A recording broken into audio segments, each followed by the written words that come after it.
नमस्कार भाइ बहिनी तथा गुरुआमाहरू। हामी आज केन्द्रीय शिक्षा विभागद्वारा सञ्चालित अनलाइन क्लास नेपाली कसरी लेख्ने भन्ने श्रृङ्खलाको भाग 6 मा छौँ। गत श्रृङ्खलामा हामीले हिज्जे सम्बन्धी गृह कार्य दिएका थियौँ। आशा छ हजुरहरूले पक्कै पनि गरेर आउनुभएको होला। अहिले हामीले हिज्जे सम्बन्धी गृह कार्यको उत्तरहरू लिएर आएका छौँ।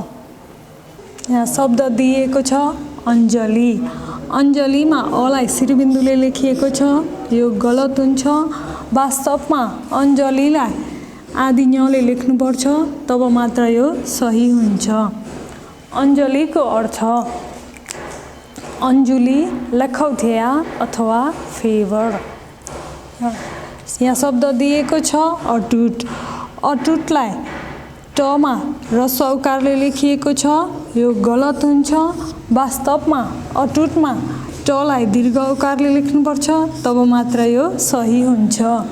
अटुटको अर्थ नटुट्ने, म्याप्युक्वेनाइन्द अथवा एनब्रिकेबल। यहाँ शब्द रहेको छ अधिक। अधिकमा डलाई दीर्घ इकारले लेखिएको छ, यो गलत हुन्छ। वास्तवमा अधिकको डलाई ह्रस्व इकारले लेख्नुपर्छ, तब मात्र यो सही हुन्छ। अधिकको अर्थ नहल्लिने, यहीँ आइन्द अथवा अनवेभरिङ। यहाँ शब्द दिएको छ अडिलो। अडिलोमा डलाई दीर्घ इकारले लेखिएको छ, यो गलत हुन्छ। वास्तवमा अडिलोको डलाई ह्रस्व इकारले लेख्नुपर्छ, तब मात्र यो सही हुन्छ। अडिलोको अर्थ डह्रो, तामाद अथवा श्रङ। यहाँ शब्द दिएको छ अतिथि। अतिथिमा थलाई दीर्घ इकारले लेखिएको छ, यो गलत हुन्छ। वास्तवमा अतिथिको थलाई ह्रस्व इकारले लेख्नुपर्छ, तब मात्र यो सही हुन्छ। अतिथिको अर्थ पाहुना, एदे अथवा गेस्ट। यहाँ शब्द रहेको छ अतीत। अतीतमा तलाई ह्रस्व इकारले लेखिएको छ, यो गलत हुन्छ। वास्तवमा अतीतको तलाई दीर्घ इकारले लेख्नुपर्छ, तब मात्र यो सही हुन्छ। अतीतको अर्थ बितेको, अटै अथवा पास्ट।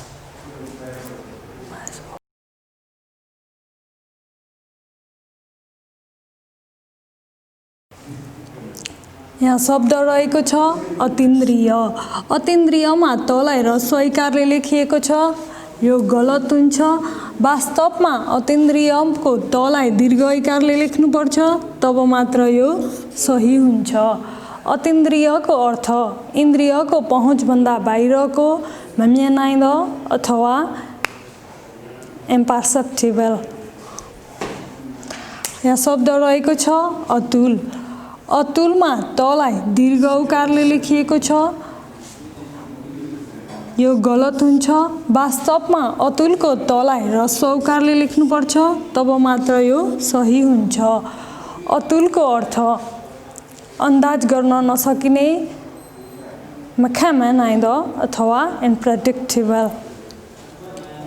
शब्द रहेको छ अत्याधिक। अत्याधिकको यमा आकार लाइएको छ, यो गलत हुन्छ।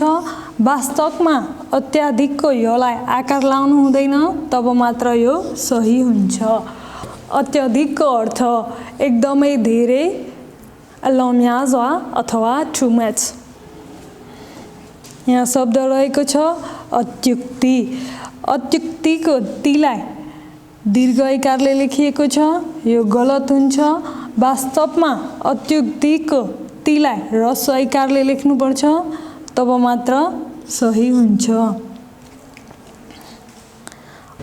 अत्युक्तिको अर्थ कुनै व्यक्ति, वस्तु वा कुराको बढाइ चढाइकन गरिने वर्णन, 才का 表述前 अथवा एक्सग्रेसन। यहाँ शब्द रहेको छ अत्री। अत्रीमा त्रलाई दीर्घ इकारले लेखिएको छ, यो गलत हुन्छ। वास्तवमा अत्रीको त्रलाई ह्रस्व इकारले लेख्नुपर्छ, तब मात्र सही हुन्छ। अत्रीको अर्थ अत्री गोत्रका प्रवर्तक ऋषि अथवा अत्री। भाइ बहिनीहरू, हामी हिज्जे सम्बन्धी कुराकानी गर्दैछौँ। भाषा शब्दहरूबाट बन्छ, शब्द अक्षरहरूबाट बन्छन्। प्रत्येक शब्दमा अक्षर र मात्राहरू निश्चित क्रम र रूपमा रहेका हुन्छन्, यसैलाई हिज्जे भनिन्छ। आज पनि हिज्जे सम्बन्धी केही जानकारी लिएर निर्मल सर आउँदै हुनुहुन्छ। त्यसपछि हामी हिज्जे सम्बन्धी केही गृह कार्यहरू दिन्छौँ। नमस्कार गुरुमा तथा भाइ बहिनीहरूमा, म आज पनि हिज्जे सम्बन्धी नै जानकारी दिँदैछु। हिज्जेसँग खेलाची वा लहरबाजी गर्नु हुँदैन। गलत हिज्जेले शब्दको अर्थ मात्र फरक पार्दैन, भाषालाई पनि भित्रभित्रै खोक्रो र कमजोर तुल्याउँदै लैजान्छ। त्यसैले शुद्ध र सही हिज्जे लेख्न एकदमै ध्यान पुर्याउनुपर्छ। अशुद्ध र गलत लेखेर को पो उँभो लाग्छ र। म फेरि पनि भन्छु, हिज्जेसँग खेलाची वा लहरबाजी गर्नु हुँदैन। गलत हिज्जेले शब्दको अर्थ मात्र होइन, भाषालाई भित्रभित्रै खोक्रो र कमजोर समेत तुल्याउँदै लैजान्छ। त्यसैले शुद्ध र सही हिज्जे लेख्न एकदमै ध्यान पुर्याउनुपर्छ। अशुद्ध र गलत लेखेर को पो उँभो लागेको छ र। यहाँ लेखिएको छ हिज्जे सामान्य नियम। शब्दको अन्त्यमा रस्व लेख्ने, जस्तै कि हरि, मुरारी, विष्णु, शम्भु, बाबु, दाई, भाइ र दाजु, नाति, पनाति, ज्वाइँ। यहाँ रस्वले लेखिएको छ, त्यसैले यी शब्दहरू सबै पुल्लिङ्गी शब्दहरू हुन्। त्यसै गरी यहाँ रहेको छ खमा अप्राणीवाचक उकारान्त यानि नपुंसक लिङ्गी शब्दहरू, जस्तै कि यहाँ लेखिएको छ घिउ, आलु, गाउँ, हिउँ आदि। यहाँका प्रत्येक शब्दमा रस्व उकारले लेखिएको छ, त्यसैले यी शब्द सबै नपुंसक लिङ्गी शब्दहरू मानिन्छन्।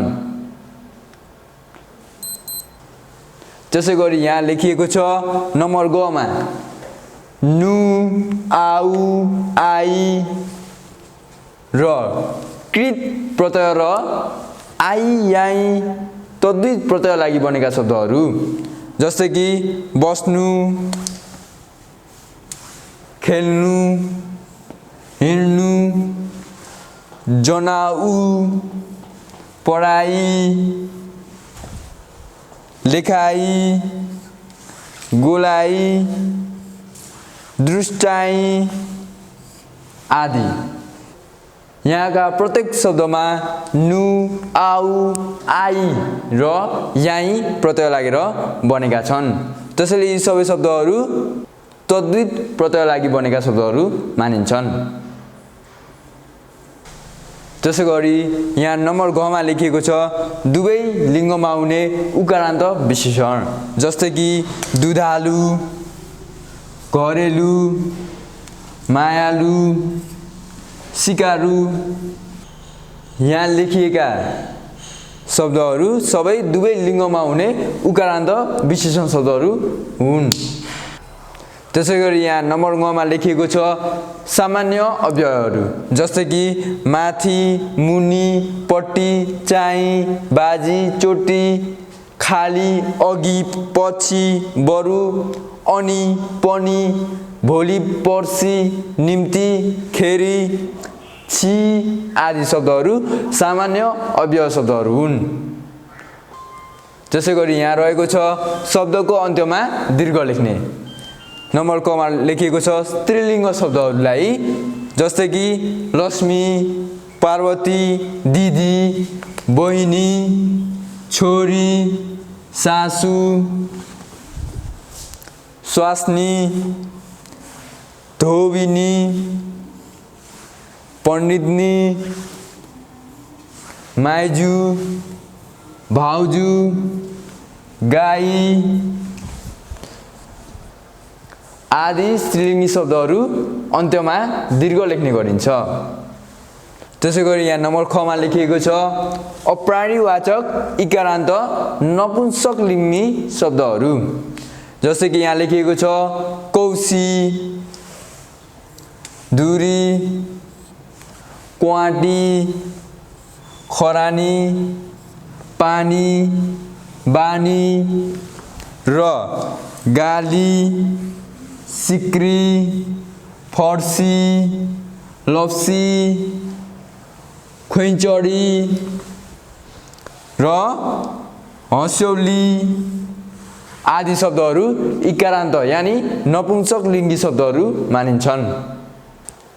त्यसै गरी नम्बर ग मा मनुष्यको विशेष जात, पेशा, धर्म र भाषा बुझाउने शब्दहरू जस्तै कि लिम्बू, झापु, धोबी, घर्ती, दमाई, ठकुरी, सिकर्मी, हलवाई, सिपाही, काजी, गुबाजु, हिन्दू, इसाई, हिब्रू, उर्दू, जापानी, अङ्ग्रेजी आदि शब्दहरू मनुष्यको विशेष जात, पेशा, धर्म र भाषा बुझाउने शब्दहरू हुन्। यी आदि शब्दहरूमा अन्त्यमा दीर्घ लेख्ने गरिन्छ। र त्यसै गरी यहाँ रहेको छ नम्बर घ मा ज्यू, जी प्रत्यय लागेर बनेका आदर जनाउने शब्दहरू जस्तै कि मन्त्रीज्यू, सभापतिज्यू, पिताजी, शर्माजी, परियारजी, झाजी, लामाजी, इन्दिराजी, मोहनजी आदि शब्दहरू ज्यू, जी प्रत्यय लागेर बनेका आदर जनाउने शब्दहरू मानिन्छन्। यी आदि शब्दहरूको अन्त्यमा दीर्घ लेख्ने गरिन्छ। त्यसै गरी यहाँ नम्बर ङ मा लेखिएको छ भाव, सम्बन्धी र त्यहाँ हुने अर्थ बुझाउने यी तद्वित प्रत्यय लागि बनेका शब्दहरू अन्त्यमा पनि दीर्घ लेख्ने गरिन्छ। जस्तै कि गरिबी यहाँ पनि दीर्घ लेखिएको छ, नोकरी, चाकरी, खुनी यहाँ पनि अन्त्यमा दीर्घ लगाएको छ। त्यसै गरी बैगुनी, इलामी, नेपाली, अछामी, जङ्गली यी सबै शब्दका अन्त्यमा दीर्घ लगाएर लेखिने गरिन्छ। अब फेरि सर्वनामहरू जस्तै ऊ, ती, तिमी, हामी, यिनी, उनी, तिनी, आफू, कोही, केही, यही, त्यही, त्यही, कहीँ आदि यी सबै सर्वनामका अन्त्यमा पनि दीर्घ लेख्ने गरिन्छ। यहाँ फेरि रहेको छ स्त्रीलिङ्गका र दुवै लिङ्गमा हुने इकारान्त विशेषणहरू जस्तै काली, गोरी, राम्री, हँसिली, फरासिली, राजी, धनी, नामी, जाति, नजाति यी सबै विशेषण शब्दहरू पनि अन्त्यमा दीर्घ लेख्ने गरिन्छ। र त्यसै गरी अरी प्रत्यय लगाएर बनेका अव्यय शब्दहरू जस्तै कि राम्ररी, बेसरी, सुस्तरी, बराबरी, भकभकी, पटपटी, खलखली, वालवाल्ती आदि यी सबै शब्दहरूमा पनि अन्त्यमा दीर्घ लेख्ने गरिन्छ। नम्बर जमा लेखिएको छ विध्यर्थक क्रियापदको अन्त्यमा आउने उकार शब्दहरू जस्तै कि गर्नु, जानु, खानु, गरौँ, जाऊँ, खाऊँ र भनु, देऊ, खाऊ, आऊ, लगाऊ, सिकाऊ, बचाऊ र यी सबै शब्दको अन्त्यमा दीर्घ लगाएर लेख्ने गरिन्छ। र त्यसै गरी अन्य शब्दहरू विध्यर्थक र क्रियापदको बीचमा आउने उकार रस नै लेख्नुपर्छ। जस्तै कि गरून्, जाउन्, आउन्, बचाउन्, पढुन्, लेखुन्, खेलुन्, भनुन् आदि शब्दहरूमा बीचमा आउने उकारान्त शब्दहरूलाई रस नै लेख्नुपर्छ।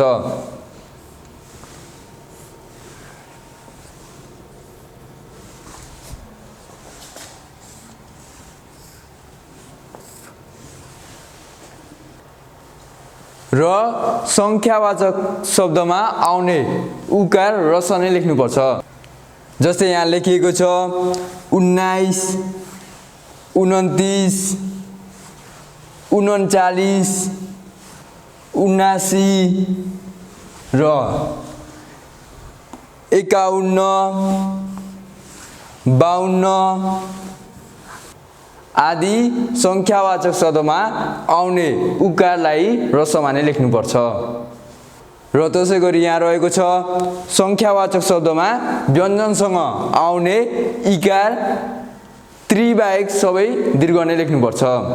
जस्तै कि 20, 20 लाई पनि दीर्घ लेखिएको छ। 30, 40, 24, 25 र 32, 34, 36 आदि शब्दहरूलाई पनि दीर्घमा नै लेख्नुपर्छ। र स्वर मात्र आउँदा भने इकारलाई रसमा नै लेख्नुपर्छ। जस्तै कि 21, 22, 23, 28 आदि शब्दहरूमा रसले लेख्नुपर्छ भने दुई चाहिँ अपवाद शब्द हो र दीर्घमा लेख्नुपर्छ। भाइ बहिनीहरू, हामी सधैँको चाहिँ हिजो सम्बन्धी नै कुराकानी गऱ्यौँ र चन्द्रमा मिसले तपाईहरुलाई होमवर्क दिनुहुनेछ। अवश्य गरेर आउनुहोला। होमवर्क गर्न नबिर्सिनु होला। धन्यवाद। यहाँ शब्दहरू छन् अफिम। अफिमको अर्थ अहिफेन, म्यानमारमा भे, इङ्ग्लिसमा ओपिएम। अबिर। अबिरको अर्थ देवताको पूजा गर्ने र टिको आदि लगाउने काममा प्रयोग गरिने रातो धुलो अथवा अबिर। अबुझ। अबुझको अर्थ जति नै बुझाउँदा पनि नबुझ्ने, म्यानमारमा माइमेद, इङ्ग्लिसमा फुलेस। अबिदा। अबिदाको अर्थ उपाधि, म्यानमारमा बोय, इङ्ग्लिसमा डिग्री। अभिनीत।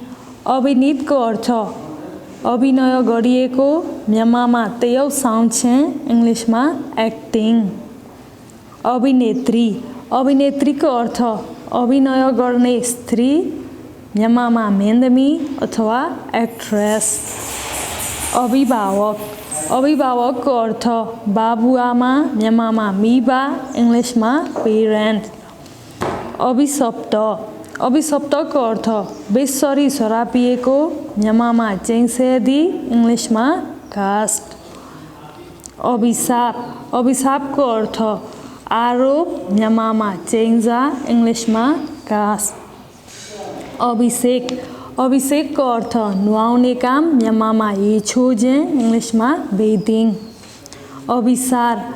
अभिसारको अर्थ प्रेमी वा प्रेमिकासँग भेट गर्नका निम्ति सङ्केत गरिएको वा पूर्व निश्चित ठाउँमा जाने क्रिया, इङ्ग्लिसमा कन्भर्जेन्स। अभिसारिका।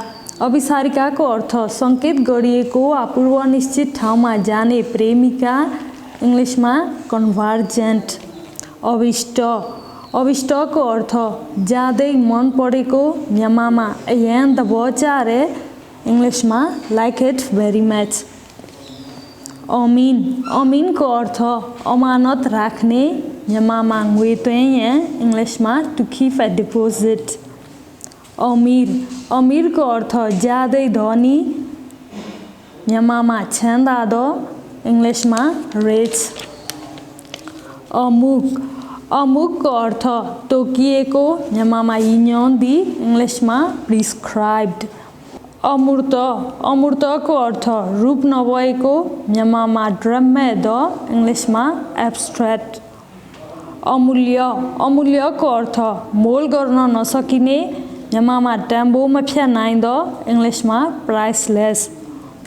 अरुचि अरुचिको अर्थ रुचि नहुने स्थिति नेपालमा सैमवेजाद इङ्ग्लिसमा नट इन्ट्रेस्टेड।